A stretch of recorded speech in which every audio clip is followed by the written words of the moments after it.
Hello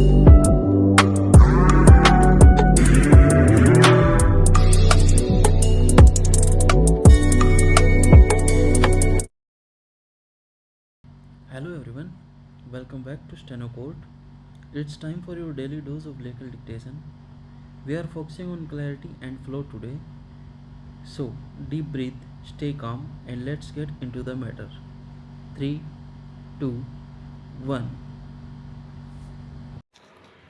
Start. The appellant was thus held guilty also of causing the knife injury to Rakesh and came to be convicted under section 324 in addition to section 302 of the penal code. Stop. Under section 324, he was sentenced to rigorous imprisonment for 1 year. Stop. He also convicted under section 25 of the Arms Act by a separate judgment of the trial court dated February 2, 1998 in Sessions case number 26 of 1993 and sentenced to the period of imprisonment already undergone as under trial. Stop. Against the two judgments of the trial court, 3 appeals were filed in the High Court. Stop. The High Court, by the judgment and order coming under appeal, dismissed all the 3 appeals and the revision and thus upheld the judgments of the trial court in all aspects. Stop. Stanza.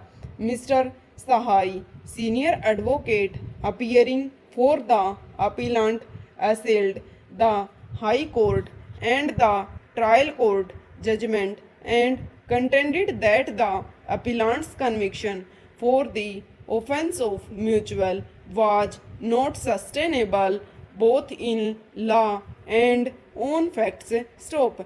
Mr. Sahai submitted that there were at least 4 circumstances that falsified and completely demolished the prosecution case. Stop.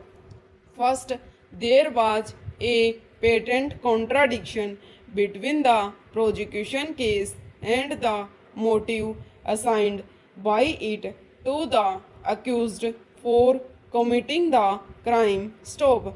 Secondly, it was undeniable that injuries were fabricated both on the persons or the deceased and Rakesh, the only eyewitness whose evidence was accepted by the High Court. Stop. Stanza. At the time when the plea was raised before the High Court that the impugned order are vitiated on account of the non-supply of inquiry report, it would have been appropriate for the High Court to examine the averments made in the writ petition. Stop. A perusal of the writ petition would show that the petitioner has failed to lay any foundation to establish that any prejudice has been caused by the non-supply of the inquiry report. Stop. No prejudice was actually caused to the respondent. Stop. There was no failure of justice in the facts and circumstances of this case by non-supply of the inquiry report to the respondent. Stop. The punishment imposed on the respondent cannot be said to be disproportionate to the gravity of the charges proved against the respondent. Stop. The charges related to the conduct of the respondent in a financial institution whereby he procured pecuniary benefits for himself. Stop.